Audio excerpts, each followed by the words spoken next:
ಎಲ್ಲರಿಗೂ ನಮಸ್ಕಾರ. ಇಂದಿನ ನಮ್ಮ ಚರ್ಚೆಗೆ ಸ್ವಾಗತ. ಭಗವದ್ಗೀತೆಯ 17ನೇ ಅಧ್ಯಾಯದಲ್ಲಿ ಒಂದು ಬಹಳ ಮುಖ್ಯವಾದ ಪ್ರಶ್ನೆ ಇದೆ.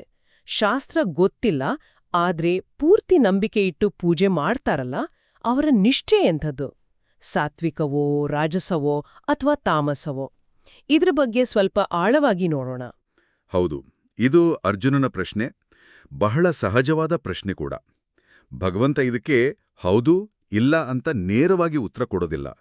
ಬದಲಿಗೆ ಮನುಷ್ಯರ ಶ್ರದ್ಧೆ ಅಂದ್ರೆ ನಂಬಿಕೆ ಅನ್ನೋದಿದೆಯಲ್ಲ, ಅದು ಅವರವರ ಸ್ವಭಾವಕ್ಕೆ ತಕ್ಕಂತೆ 3 ತರಹ ಇರುತ್ತೆ ಅಂತ ಹೇಳ್ತಾನೆ.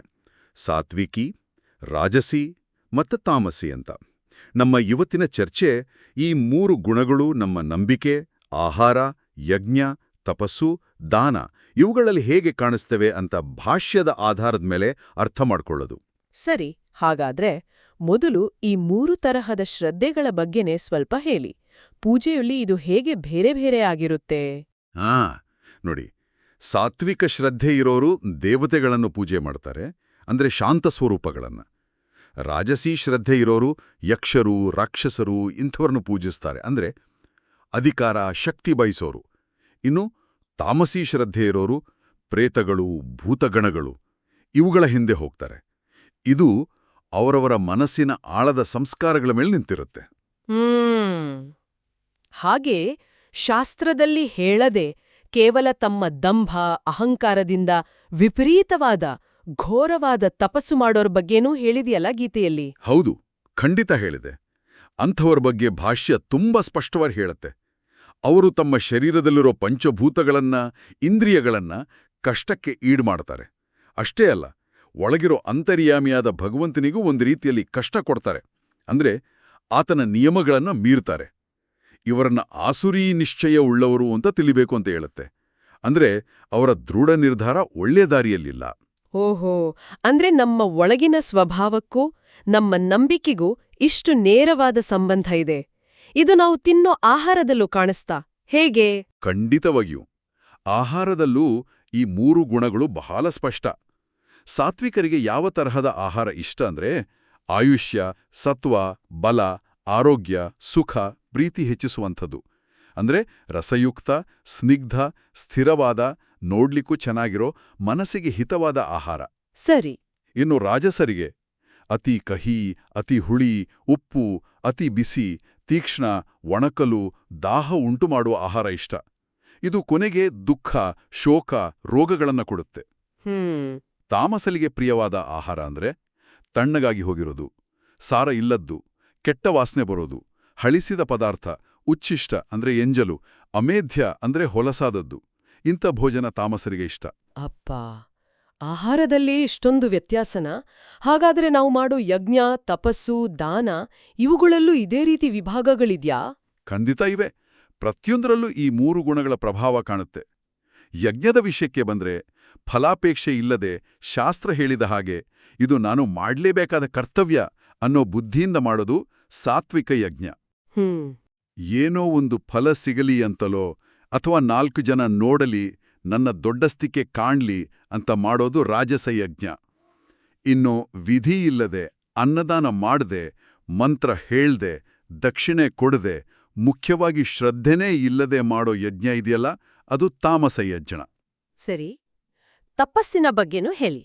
ತಪಸ್ಸಿನಲ್ಲೂ 3 ವಿಧ: ಶಾರೀರಿಕ, ವಾಂಗ್ಮಯ, ಮಾನಸ ಅಂತ. ದೇವತೆಗಳು, ಬ್ರಾಹ್ಮಣರು, ಗುರುಗಳು, ಜ್ಞಾನಿಗಳ ಪೂಜೆ, ಶುಚಿತ್ವ, ಸರಳತೆ, ಬ್ರಹ್ಮಚರ್ಯ, ಅಹಿಂಸೆ ಇದೆಲ್ಲ ಶರೀರದಿಂದ ಮಾಡುವ ತಪಸ್ಸು. ಹೌದು. ಬೇರೆಯವರಿಗೆ ಉದ್ವೇಗ ಉಂಟುಮಾಡದ, ಸತ್ಯವಾದ, ಕೇಳಲು ಹಿತವಾದ ಮಾತು, ಶಾಸ್ತ್ರಗಳ ಅಧ್ಯಯನ ಇದು ವಾಂಗ್ಮಯ ಅಂದ್ರೆ ಮಾತಿನ ತಪಸ್ಸು. ಮನಸ್ಸಿನ ಪ್ರಸನ್ನತೆ, ಸೌಮ್ಯ ಸ್ವಭಾವ, ಮೌನ, ಆತ್ಮನಿಗ್ರಹ, ಭಾವಶುದ್ಧಿ ಇದೆಲ್ಲ ಮಾನಸಿಕ ತಪಸ್ಸು. ಈ 3 ತಪಸ್ಸನ್ನ ಶ್ರೇಷ್ಠವಾದ ಶ್ರದ್ಧೆಯಿಂದ, ಫಲದ ಆಸೆ ಇಲ್ಲದೆ ಮಾಡಿದ್ರೆ ಅದು ಸಾತ್ವಿಕ ತಪಸ್ಸು. ಆದ್ರೆ ಇದನ್ನೇ ಸತ್ಕಾರ, ಮಾನ, ಪೂಜೆ ಸಿಗ್ಲಿ ಅಂತಲೋ ಡಂಬಾಚಾರಕ್ಕೋಸ್ಕರ ಮಾಡಿದ್ರೇನಾಗುತ್ತೆ? ಹಾಗೆ ಮಾಡಿದ್ರೆ ಅದು ರಾಜಸ ತಪಸ್ಸು ಆಗುತ್ತೆ. ಭಾಷ್ಯ ಹೇಳುತ್ತೆ, ಇದು ಚಂಚಲ ಮತ್ತು ಅಧ್ರುವ. ಅಂದ್ರೆ ಇದರ ಫಲ ಶಾಶ್ವತ ಅಲ್ಲ. ಇನ್ನು ಮೂಢತನದಿಂದ ತನ್ನನ್ನೇ ತಾನು ಹಿಂಸಿಸಿಕೊಂಡು ಅಥವಾ ಬೇರೆಯವರ ನಾಶಕ್ಕಾಗಿ ಮಾಡಿದ್ರೆ ಅದು ತಾಮಸ ತಪಸ್ಸು. ದಾನದಲ್ಲೂ ಇದೇ ರೀತಿ ವ್ಯತ್ಯಾಸಗಳಿವ್ಯಾ? ಹೌದು, ದಾನದಲ್ಲೂ ಅಷ್ಟೇ. ಕೊಡಲೇಬೇಕು ಅನ್ನೋ ಕರ್ತವ್ಯ ಬುದ್ಧಿಯಿಂದ ಪ್ರತ್ಯಾಗಿ ಏನನ್ನೂ ಬಯಸದೆ ಸರಿಯಾದ ಸ್ಥಳ, ಕಾಲ ಮತ್ತು ಯೋಗ್ಯ ವ್ಯಕ್ತಿಗೆ ಕೊಡುವುದು ಸಾತ್ವಿಕ ದಾನ. ಸರಿ. ಏನಾದ್ರೂ ಪ್ರತ್ಯುಪಕಾರ ಸಿಗಬಹುದು ಅಂತನೋ ಅಥವಾ ಯಾವುದೋ ಫಲದ ಆಸೆ ಇಟ್ಕೊಂಡೋ ಅಥವಾ ಕೊಡಲು ಇಷ್ಟವಿಲ್ಲದಿದ್ರೂ ಕಷ್ಟದಿಂದ ಕೊಡೋದು ರಾಜಸ ದಾನ. ಇನ್ನು ಸರಿಯಿಲ್ಲದ ಜಾಗ, ಸರಿಯಿಲ್ಲದ ಹೊತ್ತಲ್ಲಿ ಯೋಗ್ಯತೆ ಇಲ್ಲದವರಿಗೆ ಸತ್ಕಾರ ಮಾಡದೆ ತಿರಸ್ಕಾರದಿಂದ ಕೊಡೋದಿದೆಯಲ್ಲ, ಅದು ತಾಮಸ ದಾನ. ಇಷ್ಟೆಲ್ಲ ವರ್ಗೀಕರಣ ಕೇಳಿದ್ಮೇಲೆ ಇದರ ಒಟ್ಟು ಅರ್ಥವೇನು? ಇದನ್ನೆಲ್ಲ ತಿಳಿದುಕೊಳ್ಳುವುದರ ಉದ್ದೇಶ ಏನು? ಯಾಕೆ ಇದು ಮುಖ್ಯ? ಆ, ನೋಡಿ, ಇಲ್ಲಿ ಮುಖ್ಯವಾದ ವಿಷಯ ಏನಂದ್ರೆ, ನಮ್ಮ ಪ್ರತಿಯೊಂದು ಆಯ್ಕೆ, ನಾವು ತಿನ್ನೋ ಆಹಾರದಿಂದ ಹಿಡಿದು ನಮ್ಮ ಪೂಜೆ, ಯಜ್ಞ, ದಾನಗಳವರೆಗೆ ಎಲ್ಲವೂ ನಮ್ಮ ಒಳಗಿನ ಸ್ವಭಾವವನ್ನ, ಅಂದ್ರೆ ಆ ಸತ್ವ, ರಜಸ್ಸು, ತಮಸ್ಸು ಅನ್ನೋ ಗುಣಗಳನ್ನ ಪ್ರತಿಬಿಂಬಿಸ್ತವೆ. ಅಷ್ಟೇ ಅಲ್ಲ, ಈ ಆಯ್ಕೆಗಳು ಮತ್ತೆ ನಮ್ಮ ಸ್ವಭಾವದ ಮೇಲೆ ಪ್ರಭಾವವನ್ನು ಬೀರುತ್ತವೆ. ಒಂದು ಚಕ್ರದ ಹಾಗೆ ಇದು. ಯಾವುದು ರಾಜಸ, ಯಾವುದು ತಾಮಸ ಅಂತ ತಿಳಿದುಕೊಂಡು ಅವನ್ನು ಆದಷ್ಟು ಬಿಟ್ಟು ಸಾತ್ವಿಕವಾದವುಗಳನ್ನು ಅನುಸರಿಸಲಿಕ್ಕೆ ಸಹಾಯ ಆಗಲಿ ಅಂತಲೇ ಈ ವಿಭಾಗಗಳನ್ನು ಭಗವಂತ ವಿವರಿಸಿದ್ದಾನೆ. ಇದು ನಮ್ಮನ್ನು ನಾವೇ ತಿದ್ದುಕೊಳ್ಳಲು ಒಂದು ಮಾರ್ಗದರ್ಶನ ಇದ್ದಾಗೆ. ನಿಜ. ಅಧ್ಯಾಯದ ಕೊನೆಯಲ್ಲಿ ಓಂ ತತ್ ಸತ್ ಅಂತ ಬ್ರಹ್ಮನ 3 ಹೆಸರುಗಳ ಬಗ್ಗೆ ಉಲ್ಲೇಖ ಇದೆಯಲ್ಲ, ಅದರ ಮಹತ್ವವೇನು? ಹೌದು, ಅದು ಬಹಳ ಮುಖ್ಯವಾದ ಸಾರಾಂಶ. ಓಂ ತತ್ ಸತ್ ಅನ್ನೋದು ಪರಬ್ರಹ್ಮನ 3 ರೀತಿಯ ಹೆಸರುಗಳು ಅಥವಾ ನಿರ್ದೇಶನಗಳು ಅಂತಾರೆ. ವೇದಗಳು, ಬ್ರಾಹ್ಮಣರು, ಯಜ್ಞಗಳು ಇವೆಲ್ಲ ಆದಿಯಲ್ಲಿ ಈ ನಾಮಗಳಿಂದಲೇ ಸ್ಥಾಪಿತವಾದವು ಅಂತ ಹೇಳಲಾಗುತ್ತೆ. ಸಾಮಾನ್ಯವಾಗಿ ಬ್ರಹ್ಮವಾದಿಗಳು ಅಂದ್ರೆ ಜ್ಞಾನಿಗಳು ಯಜ್ಞ, ದಾನ, ತಪಸ್ಸು ಈ ಕ್ರಿಯೆಗಳನ್ನ ಓಂ ಅಂತ ಉಚ್ಚರಿಸಿಯೇ ಶುರು ಮಾಡ್ತಾರೆ. ತತ್ ಅಂದ್ರೆ ಅದು, ಅಂದ್ರೆ ಪರಬ್ರಹ್ಮ ಅಂತ ಅರ್ಥ. ಫಲದ ಆಸೆ ಬಿಟ್ಟು ಮೋಕ್ಷವನ್ನೇ ಬಯಸೋರು ತತ್ ಅಂತ ಸ್ಮರಿಸಿ ಯಜ್ಞ, ತಪಸ್ಸು, ದಾನಗಳನ್ನ ಮಾಡ್ತಾರೆ. ಇನ್ನು ಸತ್, ಈ ಶಬ್ದಕ್ಕೆ ಇರುವುದು, ಸದ್ಭಾವ ಮತ್ತು ಒಳ್ಳೆಯತನ, ಸಾಧುಭಾವ ಅಂತ ಅರ್ಥ. ಮದುವೆಯಂಥ ಮಂಗಳಕರವಾದ ಕಾರ್ಯಗಳಲ್ಲಿ ಸತ್ ಶಬ್ದವನ್ನ ಬಳಸ್ತಾರೆ. ಯಜ್ಞ, ತಪಸ್ಸು, ದಾನಗಳಲ್ಲಿರೋ ಸ್ಥಿರತೆ, ನಿಷ್ಠೆ ಕೂಡ ಸತ್ ಎನ್ಸ್ಕೊಳ್ಳುತ್ತೆ. ಹಾಗೆ ಈಶ್ವರನ ಪ್ರೀತಿಗಾಗಿ, ಲೋಕ ಕಲ್ಯಾಣಕ್ಕಾಗಿ ಮಾಡುವ ಕರ್ಮವೂ ಸತ್ತಾಗತ್ತೆ. ಓ, ಹಾಗಾದ್ರೆ ನಾವು ಮಾಡುವ ಕೆಲಸದಲ್ಲಿ ಏನಾದ್ರೂ ಕೊರತೆಗಳಿದ್ರೂ ಈ ಓಂ ತತ್ಸತ್ ಅನ್ನೋ ನಾಮಗಳನ್ನ ಶ್ರದ್ಧೆಯಿಂದ ಹೇಳಿದ್ರೆ ಅದು ಸರಿಹೋಗಿ ಒಳ್ಳೆದಾಗತ್ತೆ, ಸಾತ್ವಿಕವಾಗತ್ತೆ ಅಂತ ಅರ್ಥ ಮಾಡ್ಕೊಳ್ಬೋದಾ? ಹೌದು, ಭಾಷ್ಯ ಅದನ್ನೇ ಸೂಚಿಸುತ್ತೆ. ಯಾವುದೇ ಕರ್ಮದಲ್ಲಿ ದೋಷವಿದ್ರೂ ಈ ಬ್ರಹ್ಮನಾಮಗಳ ಉಚ್ಚಾರಣೆ ಶ್ರದ್ಧೆಯೊಂದಿಗೆ ಸೇರ್ಕೊಂಡಾಗ ಆ ಕರ್ಮವನ್ನ ಪರಿಶುದ್ಧಗೊಳಿಸಿ ಸದ್ಗುಣಯುಕ್ತ ಸಾತ್ವಿಕ ಕರ್ಮವನ್ನಾಡಿ ಪರಿವರ್ತಿಸುತ್ತೆ.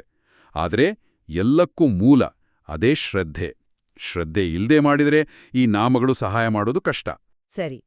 ಹಾಗಾದ್ರೆ ಈ ಇಡೀ ಅಧ್ಯಾಯದ ಮತ್ತು ಭಾಷ್ಯದ ಅಂತಿಮ ಸಂದೇಶ ಏನು ಅಂದ್ರೆ, ಶ್ರದ್ಧೆ ಇಲ್ಲದೆ ಮಾಡಿದ ಹೋಮ, ದಾನ, ತಪಸ್ಸು ಅಥವಾ ಇನ್ಯಾವುದೇ ಕೆಲಸ ಇರಲಿ, ಅದೆಲ್ಲ ಅಸತ್ ಅಂದ್ರೆ ವ್ಯರ್ಥ. ಅದರಿಂದ ಈ ಲೋಕದಲ್ಲೂ ಪ್ರಯೋಜನ ಇಲ್ಲ, ಪರಲೋಕದಲ್ಲೂ ಇಲ್ಲ. ನಿಖರವಾಗಿ, ಸಂಪೂರ್ಣವಾಗಿ ಸರಿ ಹೇಳಿದ್ರಿ. ಎಲ್ಲದರಲ್ಲೂ ಶ್ರದ್ಧೆಯೇ ಪ್ರಧಾನ. ಶ್ರದ್ಧಾಪೂರ್ವಕವಾಗಿ ಈ ಓಂ ತತ್ ಸತ್ ಅನ್ನೋ ಬ್ರಹ್ಮನ ತ್ರಿವಿಧ ನಾಮಸ್ಮರಣೆಯೊಂದಿಗೆ ಮಾಡಿದ ಕರ್ಮಗಳು ಅವು ಸಾತ್ವಿಕ ಮಟ್ಟದಲ್ಲಿ ಇಲ್ಲದಿದ್ದರೂ ಕೂಡ ಅವುಗಳನ್ನು ಸಾತ್ವಿಕ ಮಟ್ಟಕ್ಕೆ ಏರಿಸುವ ಶಕ್ತಿ ಈ ನಾಮಸ್ಮರಣೆಗೆ ಇದೆ ಅಂತ ಭಾಷ್ಯ ಸ್ಪಷ್ಟಪಡಿಸುತ್ತೆ. ಈ ಚರ್ಚೆ ಕೇಳಿದ್ಮೇಲೆ ನನಗೊಂದು ಯೋಚನೆ ಬರ್ತಾ ಇದೆ. ಕೇವಲ ಧಾರ್ಮಿಕ ಆಚರಣೆಗಳಲ್ಲಿ ಮಾತ್ರ ಅಲ್ಲ, ನಮ್ಮ ದಿನನಿತ್ಯದ ಜೀವನದಲ್ಲಿ ನಾವು ಮಾಡುವ ಪ್ರತಿಯೊಂದು ಸಣ್ಣ ಪುಟ್ಟ ಕೆಲಸದ ಹಿಂದಿರುವ ನಮ್ಮ ನಂಬಿಕೆ, ನಮ್ಮ ಉದ್ದೇಶ ಇದೆಯಲ್ಲ, ಅದು ಆ ಕೆಲಸದ ಗುಣಮಟ್ಟವನ್ನ, ಅದರ ಪರಿಣಾಮವನ್ನ ಹೇಗೆ ನಿರ್ಧರಿಸಬಹುದು. ಇದು ಬಹುಶಃ ನಾವೆಲ್ಲರೂ ಆಲೋಚಿಸಬೇಕಾದ ವಿಷಯ ಅಲ್ವಾ?